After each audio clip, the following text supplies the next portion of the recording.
Hello everyone, welcome to my class.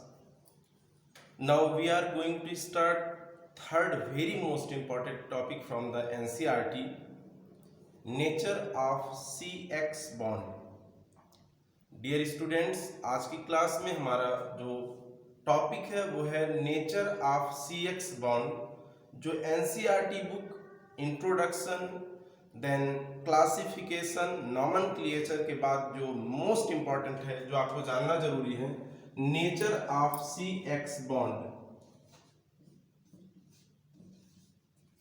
Nature of CX bond.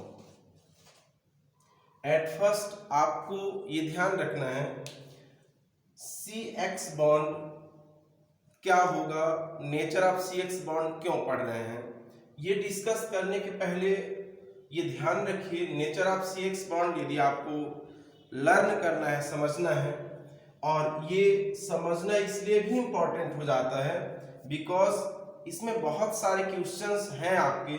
Like पहला question यदि हम बोल दें, first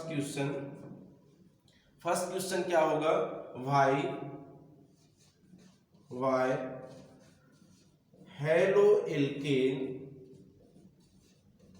halo alkanes show nucleophilic substitution reaction NSR।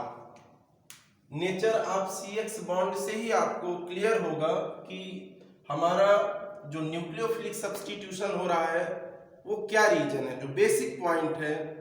Second question आप इसी में बोल सकते हो, इसके जो एराइज हो रहे हैं वो क्वेश्चन है why haloalkanes gives why hello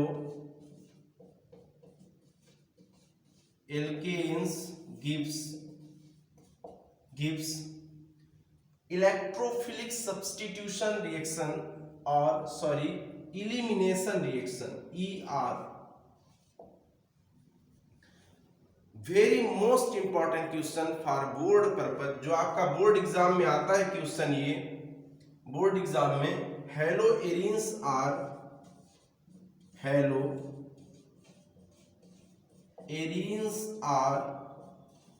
less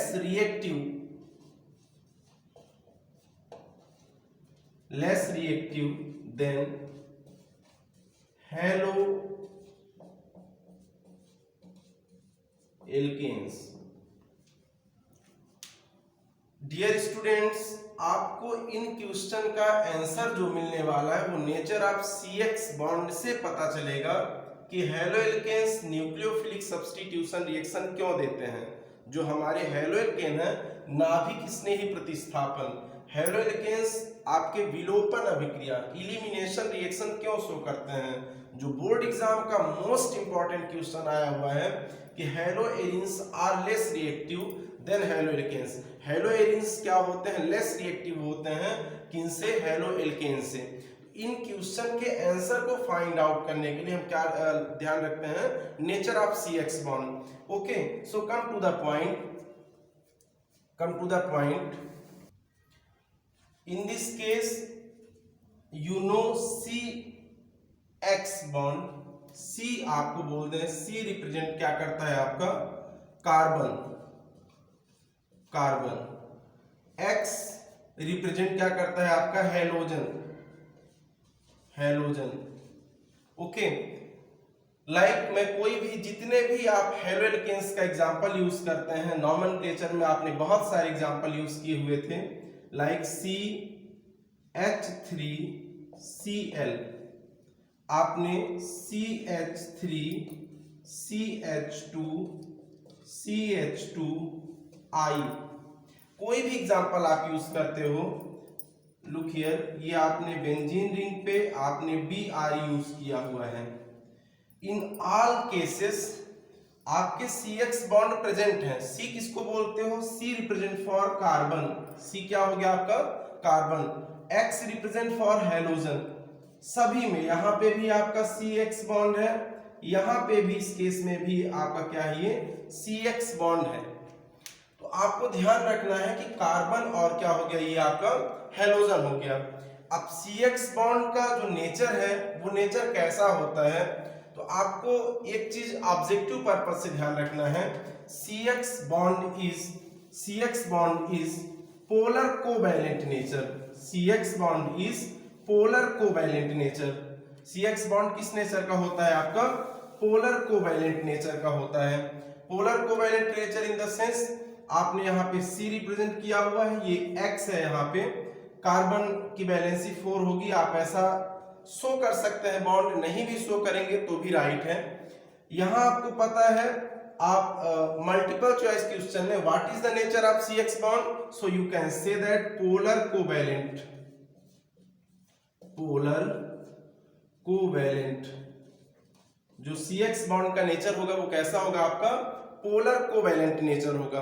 अब पोलर टर्म कैसे आपका एराइज होता है, what do you mean bye polar, polarity किसको बोलते हो आप, पोलर क्या होंगे। सो look here, polar covalent nature का होगा आपका CX बॉन्ड। यहां पे आपको कुछ पॉइंट्स ध्यान रखने हैं। क्या ध्यान रखना है, CX बॉन्ड आपका कैसा होगा, पोलर कोवैलेंट नेचर का। पोलर आपको पता है पोल्स क्या होते हैं, या पोल्स हम किनको बोलते हैं। यहां पे एक पॉइंट ये ध्यान रखिए, look here,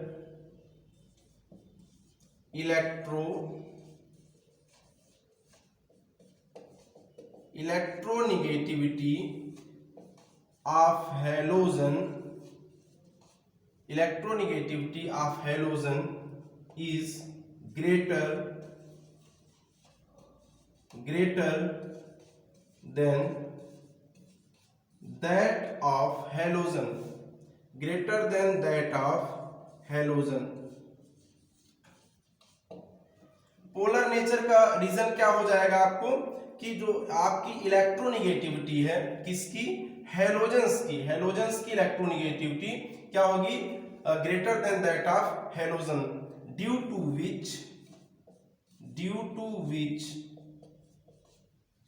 to which the CX bond polarized, CX bond is polarized, CX bond polarized, okay, such that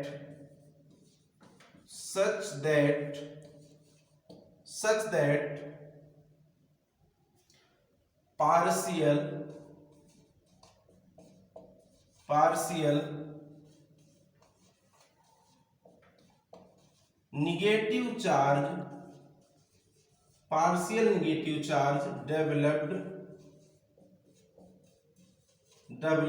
on the electronegative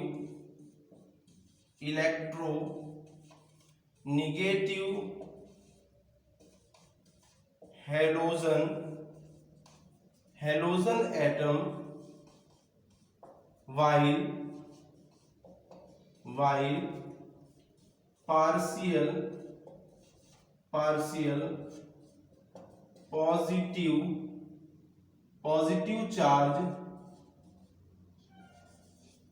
positive charge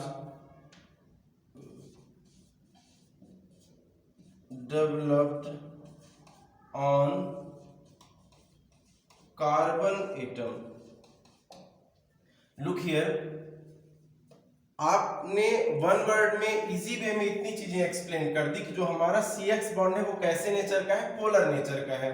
polar nature का क्यों है, सो आप ध्यान रखो, जो इलेक्ट्रोनिगेटिविटी होती है किसकी, ग्रुप 17 की, इलेक्ट्रोनिगेटिविटी किसकी, ग्रुप 17 की, और हेलोजेंस की इलेक्ट्रोनिगेटिविटी हायर होती है। हायर होने के कारण at first what do you mean by electronegativity, तो आपको ध्यान रखना है, ये आपका 11th का टॉपिक है कि इलेक्ट्रोनिगेटिविटी आप किसको बोलते हैं, क्या होंगे आपके electronegativity.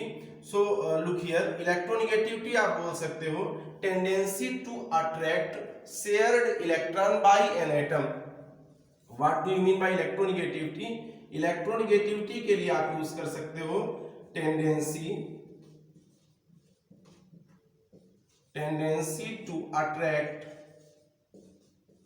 attract shared electron by an atom. Tendency to attract, ये आप बोल रहे हैं कि जो हैलोजेंस है वो हायर इलेक्ट्रोनिगेटिविटी है, हायर इलेक्ट्रोनिगेटिव है, और इलेक्ट्रोनिगेटिव वैल्यू आपको ध्यान रखना है, इलेक्ट्रोनिगेटिविटी निगेटिव वैल्यू लाइक आपका हाइड्रोजन, हीलियम। हाइड्रोजन की इलेक्ट्रोनिगेटिविटी हो गई आपकी 2.1, हीलियम या ग्रुप 18 के जितने भी मेंबर्स हैं उनकी इलेक्ट्रोनिगेटिविटी कितनी होती है dear students? 0।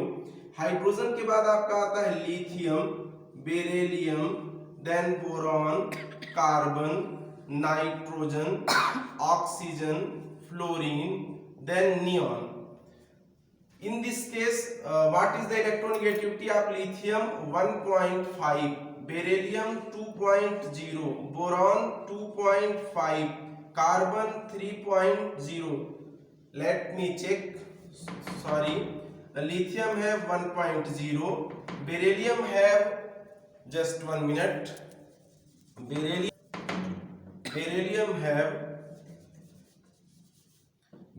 have 1.5, boron 2.0, carbon 2.5, nitrogen 3.0, oxygen 3.5, fluorine 4.0, neon 0.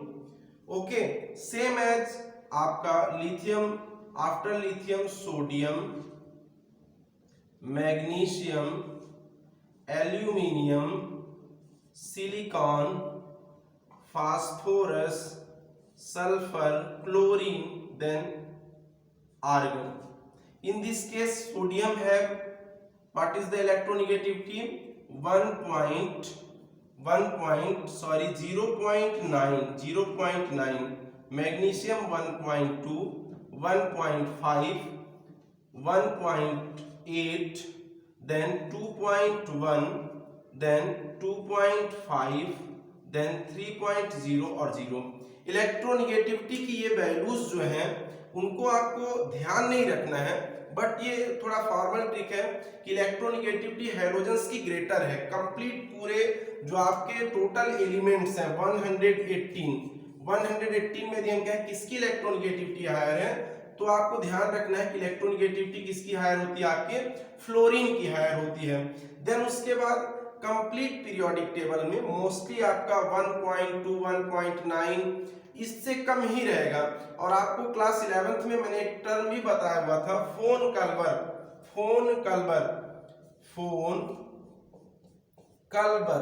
कल्बर in the sense most electronegative group fluorine, oxygen, nitrogen, chlorine, bromine, ऐसे सीक्वेंस में रहेगा। तो आप वन वर्ड में तो आपने यूज कर दिया कि जो हमारा CX बॉन्ड है वो कैसे नेचर का हो गया? पोलर नेचर का हो गया। CX बॉन्ड पोलर नेचर का है। पोलर नेचर क्यों डेवलप हो रहा है? तो आपको पता है कि हैलोजेंस की जो इलेक्ट्रोनिगेटिविटी है वो हायर होती किससे? कार्बन से। कार्बन की इलेक्ट्रोनिगेटिविटी आपकी 2.5 है। अब इलेक्ट्रोनिगेटिविटी हायर है हैलोजन की, तो हायर होगी तो ध्यान रखिए कि यहाँ पे एक आपका इलेक्ट्रॉन, चूंकि पता कि जो CX बॉन्ड है, इस CX बॉन्ड में एक इलेक्ट्रॉन तो कार्बन का, एक इसका है। इधर साइड कार्बन के 4 इलेक्ट्रॉन है, चूंकि कार्बन की वैलेंसी 4 है। तो ये जो दोनों इलेक्ट्रॉन है बॉन्डेड इलेक्ट्रॉन, इस बॉन्डेड इलेक्ट्रॉन को पार्शियली क्या करता है? आपका हैलोजन अट्रैक्ट कर रहा है, और अट्रैक्ट करने कारण यहाँ पे आपका चार्ज डेवलप होगा पार्शियल, जो आपने यूज किया है, such that partial negative charge developed on the electronegative halogen atom. Halogen atom के ऊपर आपका पार्शियल नेगेटिव चार्ज, और कार्बन एटम पर आपका कौन सा चार्ज आ जाएगा? पार्शियल पॉजिटिव चार्ज आपका डेवलप हो जाएगा, डेवलप्ड कार्बन एटम। ओके, सो आपका जो स्ट्रक्चर होगा वो इस टाइप का हो गया। अब मैंने यहाँ पे क्वेश्चन आपको बोला हुआ था, फर्स्ट क्वेश्चन आपको बोला हुआ था कि जो हमारे हेलो एल्केन्स है, CX बॉन्ड जिनमें भी है, CX बॉन्ड है, तो आपका जो हेलो एल्केन्स है वो NSR न्यूक्लियोफिलिक सब्स्टिट्यूशन रिएक्शन क्यों शो कर रहे हैं? तो आपको ध्यान रखना है कि यहाँ पे न्यूक्लियोफिलिक सब्स्टिट्यूशन रिएक्शन शो करने का रीजन सिर्फ ये है कि, अच्छा, न्यूक्लियोफिलिक सब्स्टिट्यूशन आप किसको बोलोगे? कि न्यूक्लियोफिलिक का मतलब ये हो गया कि जो आपके न्यूक्लियस से अट्रैक्ट हो, मतलब निगेटिव ग्रुप यहाँ पे आपका आके क्या हो जाएगा, ऐड हो जाएगा। हेलोजन्स आपके न्यूक्लियोफिलिक सब्स्टिट्यूशन क्यों शो कर रहे हैं, रीजन ये है कि यहाँ पे जो कार्बन है, कार्बन पे इलेक्ट्रॉन का जो क्लाउड है, इलेक्ट्रॉन की डेंसिटी वो बढ़ जाती है। बढ़ती कैसे है, ये जो पोलर नेचर है, पोलर नेचर क्यों हो रहा है, पोलर नेचर इसलिए हो रहा है, इसमें पोल्स डेवलप हो रहे हैं, आपके पॉजिटिव और निगेटिव अलग अलग चार्ज आ रहे हैं, चार्ज को आप पोल बोलते हो, तो यहाँ पोल डेवलप हो रहे हैं। अब पोल डेवलप होने के कारण जब इस पे बहुत सारा इलेक्ट्रॉन का डेंसिटी हो जाता है, तो आपका जो ये हैलोजन है ना, वो हैलोजन इजीली रिमूव हो जाता है, हट जाता है। और इसके रिमूव होने से यहाँ पे जो आपका ग्रुप बचता है, वो सिर्फ ग्रुप कितना बचता है डियर स्टूडेंट, इतना ग्रुप बचता है इसमें। और ये वाला जो ग्रुप बचता है यहाँ पे कार्बन वाला, ये वाला ग्रुप क्या करता है, आपका जितने भी आपके न्यूक्लियोफिलिक है, न्यूक्लियोफिलिक मतलब nucleus loving group, like OH, like आपका OR, बहुत सारे न्यूक्लियोफिलिक ग्रुप है, क्लास 11th में लिस्ट है आपकी। तो जितने भी न्यूक्लियोफिलिक ग्रुप हैं वो यहाँ से आके अटैच हो जाते हैं। अटैच क्यों होंगे, यहाँ पे आपका जो कार्बन है, उस कार्बन पर कौन सा चार्ज है, पॉजिटिव चार्ज है। पॉजिटिव चार्ज क्यों डेवलप हो रहा है, हैलोजन्स आपका मोर इलेक्ट्रोनिगेटिव होने के कारण इलेक्ट्रॉन क्या कर ले रहा है, आपका सेपरेट कर ले रहा है, इलेक्ट्रॉन अपने पास खींच ले रहा है, developed on the carbon atom. Okay, इतना आपने इसमें ये ध्यान रखा कि न्यूक्लियोफिलिक सब्स्टिट्यूशन देने का मतलब सिर्फ यहाँ पे ये हो रहा है कि कार्बन पर इलेक्ट्रॉन डेंसिटी इंप्रूव होती है, दैट्स व्हाई ये आपका जो हेलो एल्केन्स का CX बॉन्ड है वो न्यूक्लियोफिलिक सब्स्टिट्यूशन रिएक्शन शो कर रहा है। देन आफ्टर दैट अब यहाँ पे कुछ चीजें आपको ध्यान रखनी है। ध्यान क्या रखना है आपको कि जो इसमें आप जब एग्जाम हायर लेवल एग्जाम देते हो तो वहां पे आपको सीक्वेंस दिया रहता है। सीक्वेंस क्या दिया रहता है इस केस में, आपको आपने CX बॉन्ड को पोलर नेचर ओरल टर्म में बोल दिया, और जनरली थोड़ा सा आप बोल दिया तो आपने कह दिया कि CX बॉन्ड का पोलर नेचर क्यों हो गया, तो आपने सिर्फ इतना कह दिया कि electronegativity of halogen, electronegativity of halogen जो X की है greater than electronegativity of carbon. One word में आपने इतना ये इतना थ्योरी ना लिखने की बजाय आपने इतना बता दिया कि पोलर नेचर का ये हमारा CX बॉन्ड होता है। क्यों होता है, क्योंकि जो इलेक्ट्रोनिगेटिविटी हैलोजन की होती है वो कार्बन से क्या है, हायर है। आगे इसमें आपने क्या यूज करना है, as we go down, as we go down the group, as we go down the group in the periodic table,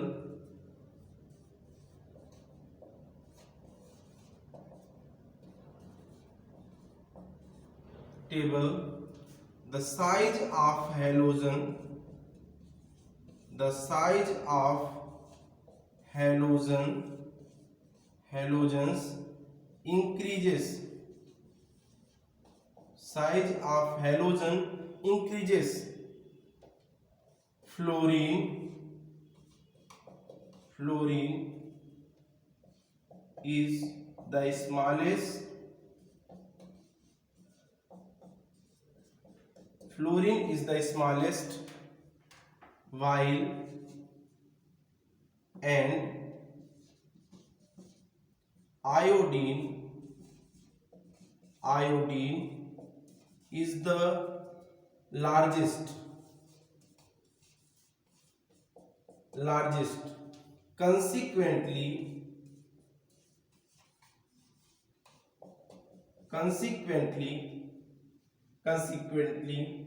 the bond carbon halogen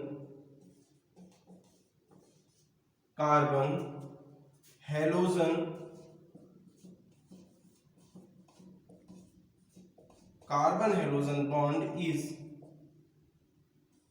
also increases। जब आप NCERT बुक देखेंगे डियर स्टूडेंट्स, तो वहां पे ये theory तो include नहीं, बस इसका पॉइंट है और आपको डाटा दिए हुए हैं। लुक हियर, डाटा क्या दिया हुआ है कि जब आप बॉन्ड हो गया आपका bond and bond length, bond length, bond और बॉन्ड लेंथ हो गया। बॉन्ड लेंथ किसमें दिया हुआ है आपका पिकोमीटर, और पिकोमीटर के अलावा आप एंगस्ट्रॉम में भी मेंशन कर सकते हैं। फर्स्ट चूंकि आपको पता है हम सिर्फ सी और एक्स की बात करें, जैसे ही हम ग्रुप में डाउन जाते हैं तो आपको पता है कि हेलोजेंस का साइज इंक्रीज होता है। साइज इंक्रीज होना मतलब आपको ये भी पता है fluorine, atomic number of fluorine, ये आपका फ्लोरीन हो गया, chlorine, bromine, iodine. Atomic number of fluorine 9, chlorine 17, bromine 35, bromine 35 and iodine 53। मतलब यहाँ पे यदि आप फ्लोरीन का जब आप साइज बनाते हो तो फ्लोरीन में क्या होता है, इसका नंबर ऑफ सेल कम है। क्लोरीन में थर्ड पीरियड में है, इसमें नंबर ऑफ सेल 3 आएंगे। ब्रोमीन और आपका ऐसे बढ़ता जाएगा, आयोडीन भी बढ़ता जाएगा, मतलब जो सेल की साइज है वो क्या होगी, इंक्रीज होगी। और इंक्रीज होगी तो बॉन्ड लेंथ जो है आपका, बॉन्ड लेंथ दिया हुआ है आपका कार्बन और फ्लोरीन का बॉन्ड लेंथ कितना है 139। Bond length of carbon chlorine, carbon chlorine, so you can say that 178। Bond length of carbon and bromine 193। Bond length carbon iodine 214। ये डाटा है, डाटा आपको याद नहीं। लुक हियर, ये आपके जो है तो एटम्स के साइज दिए हुए हैं 9, 17, ये इसका। अब बॉन्ड लेंथ आप किसको बोलते हो, तो आपको पता है कि बॉन्ड लेंथ बोलते हैं किसको, बॉन्ड लेंथ हो गया आपका ये, क्योंकि आपको पता है कि कार्बन और जो फ्लोरीन है ये पिक्टोरियल स्ट्रक्चर है, कार्बन और फ्लोरीन ऐसा स्ट्रक्चर हो गया मान लीजिए, तो इसके बीच में ये जो बॉन्ड लेंथ है, बॉन्ड लेंथ किसको बोलते हो, तो inter nuclear distance between two atoms, जो आपके टू एटम्स का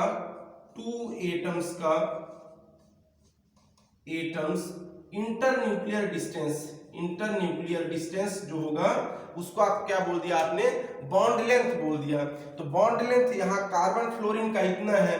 देन यदि आप कार्बन और क्लोरीन पे जाते हो तो कार्बन का साइज तो सेम होगा, क्यों, atomic number of carbon is 6, but आपका जो क्लोरीन है, क्लोरीन का साइज क्या होगा, लार्जर। देन आपका कार्बन तो सेम है, ब्रोमीन का साइज क्या होगा, larger.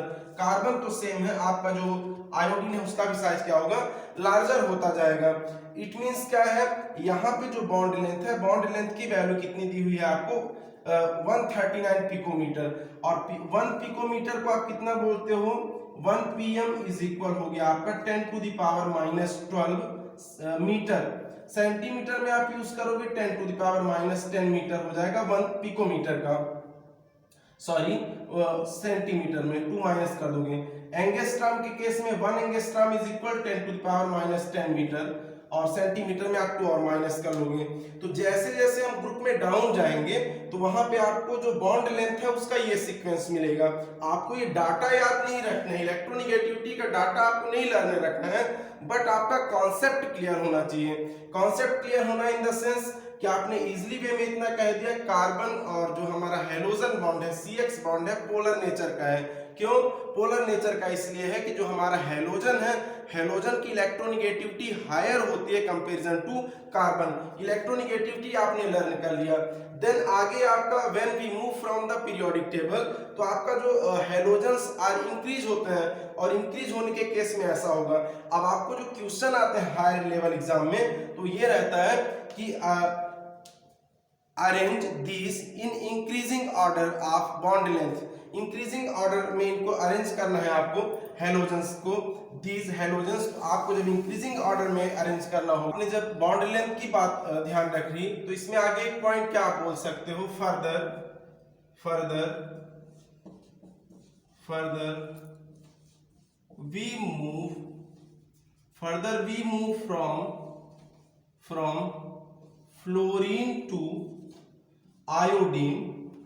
we move from fluorine to iodine,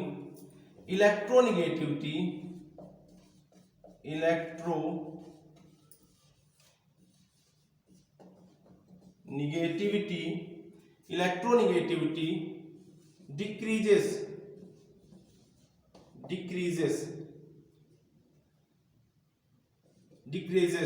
therefore polarity polarity of CX bond decreases. Further, we move from fluorine to iodine. Electronegativity decreases, therefore the polarity of CX bond decreases. इतनी सारी चीजें आपने ध्यान रख ली। ये आपका जो इसका थ्योरेटिकल पार्ट था, जो आपको माइंड पे रखना है, रिवाइज करना है 2-3 बार 4 बार आपको ध्यान रखिए। अब इसके बाद क्या ध्यान रखना है आपको कि जब हमारा electronegativity fluorine to iodine decrease होती है तो CX बॉन्ड का नेचर क्या होगा, जो पोलरिटी है वो और डिक्रीज होगी। इट मींस आपको ऐसा सीक्वेंस दिया हो, कार्बन फ्लोरीन, ये आपका CH3F है, then CH3 Cl CH3 Br CH3I। अब इनमें ऐसा दिया कि जो हमारी CX बॉन्ड है, ध्यान रखिए हर जगह मैं C और X बॉन्ड बनाया हूं, CX बॉन्ड है, इनको arrange these in bond length order. तो बॉन्ड लेंथ के ऑर्डर में जब आप हाई लेवल एग्जाम की तैयारी करते हो तो आपको बॉन्ड लेंथ के ऑर्डर में वो करना है, अरेंज करना है। तो आपको पता है बॉन्ड लेंथ मैक्सिमम किसका होगा, आपका आयोडीन का। What is the bond length, अभी मैंने इसके लिए इस केस में CH3 और I के लिए आपने किया हुआ था 214 होगा। इलेक्ट्रोनेगेटिविटी के लिए इलेक्ट्रोनेगेटिविटी, तो यहाँ पे ध्यान रखना है आपको, इसमें एक और दिया हुआ है आपके NCERT में टेबल, जो इलेक्ट्रोनेगेटिविटी है,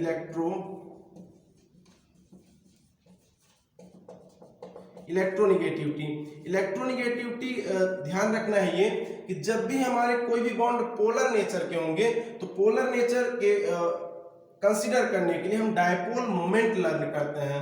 डायपोल मोमेंट को आप रिप्रेजेंट करते हो किससे, म्यू से। डायपोल मोमेंट कब लर्न करते हैं, कब पढ़ते हैं, क्या यूज है, NCERT क्वेश्चन नंबर 4 आपको सॉल्व करना है, ये आपका होमवर्क रहेगा। ओके, डायपोल मोमेंट क्या होगा, जब कभी भी हमारे कोवैलेंट बॉन्ड पोलर नेचर के हो। पोलर नेचर कब होंगे, पोलर नेचर का बॉन्ड तब होगा जब आपके बॉन्ड में क्या डिफरेंस हो, इलेक्ट्रोनेगेटिविटी का डिफरेंस हो, लाइक हाइड्रोजन और हाइड्रोजन, यहाँ पे भी दोनों में आपके कौन से बॉन्ड बने हुए हैं, कोवैलेंट बॉन्ड है। क्लोरीन आपका कोवैलेंट बॉन्ड है, ऑक्सीजन कोवैलेंट बॉन्ड है, but in this case all two atoms have same electronegative, इनका जो वैल्यू है वो सेम है। हाइड्रोजन का 2.1, यहाँ पे भी 2.1 है, तो यहाँ का आप डायपोल मोमेंट कंसीडर नहीं करेंगे, या कंसीडर होगा भी तो 0 होगा। बट जब आपकी इलेक्ट्रोनेगेटिविटी की वैल्यू डिफरेंट होती है तो हम क्या ध्यान रखते हैं, आपको डायपोल मोमेंट। अब डायपोल मोमेंट का यहाँ पे क्वेश्चन आपको दिया हुआ है कि arrange these in dipole moment order, इनको आपको बॉन्ड लेंथ के ऑर्डर में इंक्रीज करना है, बॉन्ड डिसोसिएशन एनर्जी के ऑर्डर में। तो डायपोल मोमेंट के लिए जो आप यूज करते हो डायपोल मोमेंट, ये आपका म्यू से रिप्रेजेंट कर दिए, और डायपोल मोमेंट की जो यूनिट होती है वो क्या होती है, आपकी डीवाई, और 1 डीवाई इज इक्वल, आप बोल सकते हो 1 debye is equal 10⁻⁻18 ESU centimetre, ये आपकी CGS यूनिट होगी। और यदि आप इसी की SI यूनिट बोलते हो 3.3 10⁻30 कूलाम्बिक मीटर, ये इसी का SI यूनिट हो जाएगा, किसका, आपका डीवाई का। 1 डीवाई इज इक्वल, तो डायपोल मोमेंट यदि हम कहें कि कार्बन और फ्लोरीन मतलब मेथिल फ्लोराइड का कितना हो जाएगा, तो आपको ध्यान रखना 1.8 के बाद कितना हो गया आपका 47। कार्बन क्लोरीन का जो डायपोल मोमेंट है 1.860, कार्बन और ब्रोमीन का डायपोल मोमेंट है 1.830, और कार्बन और आयोडीन का डायपोल मोमेंट कितना है आपका 1.636।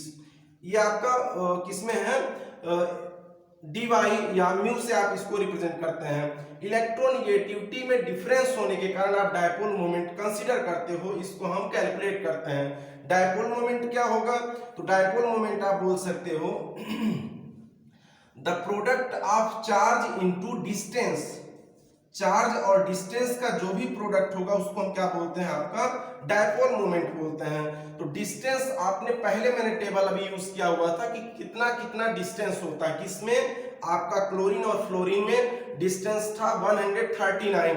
तो ये आपका डिस्टेंस और चार्ज, चार्ज किसको बोलोगे, तो चार्ज जो डायरेक्टली प्रोपोर्शनल किसके होता है, इलेक्ट्रोनिगेटिविटी के। इलेक्ट्रोनिगेटिविटी जिसकी जितनी हायर होगी, इलेक्ट्रोनिगेटिविटी जितनी हायर होगी तो आपके जो चार्ज की वैल्यू है Q है वो भी क्या होगा, आपका हायर होगा। सो यहाँ पे एक वेरिएशन है, ध्यान से यदि आप इस टेबल को, एनसीईआरटी में ये टेबल आपके बने हुए हैं CX बॉन्ड में, तो यदि आप टेबल में देखें तो यहाँ पे एक वेरिएशन है कि आपका जो इलेक्ट्रोनिगेटिविटी है वो सीक्वेंसली नहीं है। यहाँ पे 47 हो गया, 1.47, 1.860, देन उसके बाद फिर आपका 3036। मतलब क्या हुआ आपका कि जो डायपोल मोमेंट की वैल्यू है वो कैसे बढ़ रही है, बढ़नी चाहिए चार्ज के बेसिस पे, चूंकि चार्ज क्या हो गया, इलेक्ट्रोनिगेटिविटी, और इसकी इलेक्ट्रोनिगेटिविटी 4 है, इसकी इलेक्ट्रोनिगेटिविटी 3 है, इसकी 2 है। बट यहाँ पे इसका जो वेरिएशन है वो वेरिएशन सिर्फ आपको ध्यान रखना है, क्योंकि बहुत सारे केसेस हैं जहां पे क्लोरीन और फ्लोरीन का वेरिएशन है। आपको ये ध्यान है कि मोर इलेक्ट्रोनिगेटिविटी जो आपका पीरियोडिक टेबल में 118 एलिमेंट में जो सबसे ज्यादा इलेक्ट्रोनिगेटिव होता है वो फ्लोरीन है, और जो इलेक्ट्रॉन गेन एंथैल्पी है, इलेक्ट्रॉन गेन एंथैल्पी वो किसकी ज्यादा होती है, तो आपको ध्यान रखना है क्लोरीन की। 118 में इलेक्ट्रॉन गेन एंथैल्पी किसकी है, क्लोरीन की। तो ये जो वैल्यू दी हुई है ये वैल्यू किसकी है आपकी, ये थ्योरेटिकल वैल्यू है, सॉरी ये कैसी वैल्यू है, प्रैक्टिकल वैल्यू है। बट अभी हम थ्योरी पढ़ रहे हैं कि थ्योरी क्या पढ़ रहे हैं कि जो हमारा चार्ज और डिस्प्लेसमेंट होता है इसके अकॉर्डिंग यदि इनको हम डायपोल मोमेंट के क्रम में एडजस्ट करें तो कैसा होना चाहिए, ऐसा CF का मैक्सिमम डायपोल मोमेंट क्यों होगा, क्योंकि इसका चार्ज ज्यादा है, देन उसके बाद CCl, देन उसके बाद CBr, और देन इसके बाद क्या हो जाएगा आपका CBr के बाद CI। बट ये रॉन्ग है, जब आप क्वेश्चन सॉल्व करोगे डायपोल मोमेंट का क्या सीक्वेंस होगा, CCl, क्योंकि आपको पता है 1.60 है, फिर उसके बाद आपका ये क्रम आता है, फिर उसके बाद ये वेरिएशन कंटिन्यू, बाकी फिर इंप्रूव करते हैं, गो डाउन द ग्रुप, ये आपका क्या होगा, CCl हो गया, देन आपका CCF हो गया, देन उसके बाद क्या हो जाएगा आपका CBr, और CBr के बाद जो सबसे लास्ट या बाद में होगा वो किसका हो जाएगा, आपका CBr और CI हो जाएगा, डायपोल मोमेंट की वैल्यू। तो ये सीक्वेंस यहाँ पे इनका ध्यान रखना है डायपोल मोमेंट का। देन उसके बाद आपका बॉन्ड डिसोसिएशन, ये सीक्वेंस है कि आपको उनको किस में अरेंज करना है, बॉन्ड ऑर्डर में आपको डायपोल मोमेंट के सीक्वेंस में अरेंज करना है, या आपको एक और इसमें टर्म है, आगे इसी में आपको एक और जो टेबल है, इसी में आपका पहले तो टेबल था बॉन्ड लेंथ का, देन बॉन्ड एंथैल्पीज का। बॉन्ड एंथैल्पीज क्यों भी ध्यान रखते हैं, व्हाट इज बॉन्ड एंथैल्पी, तो आपको ध्यान रखना है to break energy required to break a bond, जितना बॉन्ड को ब्रेक करने के लिए एनर्जी की रिक्वायर होगी उसको क्या बोलते हो आप, बॉन्ड एंथैल्पी। तो यहां पे भी आपका bond then bond enthalpy, bond enthalpy kilo joule per mole unit है।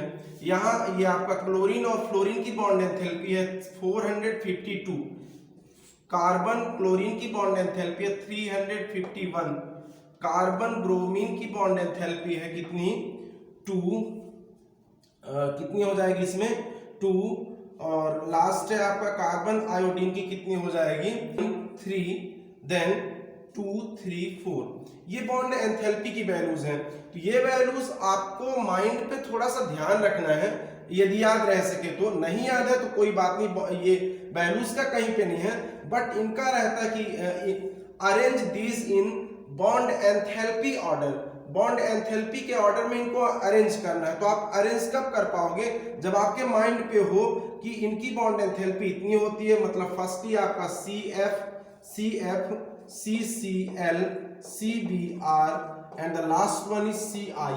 बॉन्ड एंथैल्पी का सीक्वेंस हो गया, बॉन्ड लेंथ का सीक्वेंस हो गया। अब बॉन्ड एंथैल्पी कार्बन और फ्लोरीन की हायर क्यों है, क्या रीजन है, क्या कॉन्सेप्ट है, तो आपको पता है कार्बन का साइज भी छोटा है, फ्लोरीन का भी छोटा है, और जो चीज जितनी छोटी होगी उसमें उतनी ही हमको एनर्जी की रिक्वायरमेंट होगी। यहाँ पे मैंने बताया था कार्बन और आयोडीन का एटॉमिक नंबर 53 है, इसका जो मैंने बॉन्ड लेंथ बताया हुआ था, बॉन्ड लेंथ कितना था इस केस में आपका, तो ये आपने इनको पीछे थोड़ा सा आपको देख लेना है।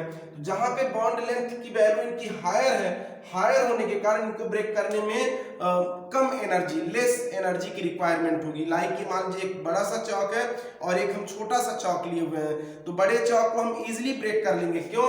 क्योंकि बड़ा सा है, यहाँ पे कार्बन और आयोडीन का जो साइज है वो लार्जेस्ट साइज है, यहाँ बॉन्ड लेंथ को ब्रेक करने में कम बॉन्ड एंथैल्पी की रिक्वायरमेंट होगी, कम एनर्जी लगेगी।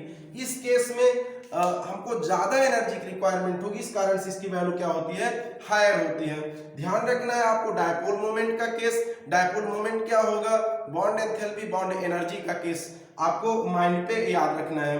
बाकी हमेशा लाइक जैसे आपका ये HF, HCl, HBr, HI, यहाँ पे था CF, then CCl, CBr, CI, इनको आपको डायपोल मोमेंट के केस में, तो यहाँ पे ध्यान रखना था सबसे ज्यादा डायपोल मोमेंट किसका था, आपका इसका था। बट यदि हाइड्रोजन हो तो हाइड्रोजन के केस में इनका डायपोल मोमेंट ही क्या होता है, आपका हायर होता है। रीजन क्या है कि यहाँ पे डायपोल मोमेंट ऐसा है, इसका भी मैंने अरेंज किया हुआ था कि सब मैक्सिमम डायपोल मोमेंट इसका हो गया, देन ये ग्रुप हो गया, देन आपका ये वाला ग्रुप हो गया, और लास्ट में ये ग्रुप हो गया। 1 2 3 4 अभी मैंने पीछे जो है तो ये डिस्कस किया हुआ था, बट यहाँ पे सीक्वेंस में है fluorine, chlorine, bromine, iodine. Reason क्या है, रीजन सिर्फ यही है, charge into distance. Dipole moment का जो फार्मूला है Q mu is equal Q into D. तो यहाँ पे इसका जो Q है, Q in the sense electronegativity, जो आपका चार्ज है, charge directly proportional to electronegativity. तो यहाँ पे इसका जो इलेक्ट्रोनिगेटिविटी है वो हायर है। इलेक्ट्रोनिगेटिविटी चूंकि आप जो डिस्टेंस यूज कर रहे हो, डिस्टेंस किसमें यूज करते हो, पिकोमीटर में, और पिकोमीटर का मतलब हो गया 10 टू द पावर -12 मीटर, और माइनस इन द सेंस के मान लीजिए हम वैल्यू लेते हैं फ्लोरीन की ही, तो फ्लोरीन का हमने बॉन्ड डिस्टेंस 139 बताया हुआ था, तो इसके पहले हमको 9 जीरो लगाने हैं। 10 टू द पावर 12 का मतलब क्या हुआ, आपने 0 पॉइंट मतलब आपका माइनस में दिया हुआ है, तो आपको पहले तो 9 जीरो लगाने, फिर एक 3 9। तो किसी में डायपोल मोमेंट में डिस्टेंस का उतना इंपॉर्टेंस नहीं जितना किसका है, चार्ज का है। तो आपको इतनी चीजें ध्यान रखनी है। I hope I made my point very easy. आप एक बार दो बार पूरा वीडियो वॉच करिए और मुझे कमेंट जरूर करिए। पूरा वीडियो देखने के बाद आप कमेंट करिए, कहाँ पे प्रॉब्लम आती है आप बताइए। I hope I okay, thank you for watching and listening me, all the best.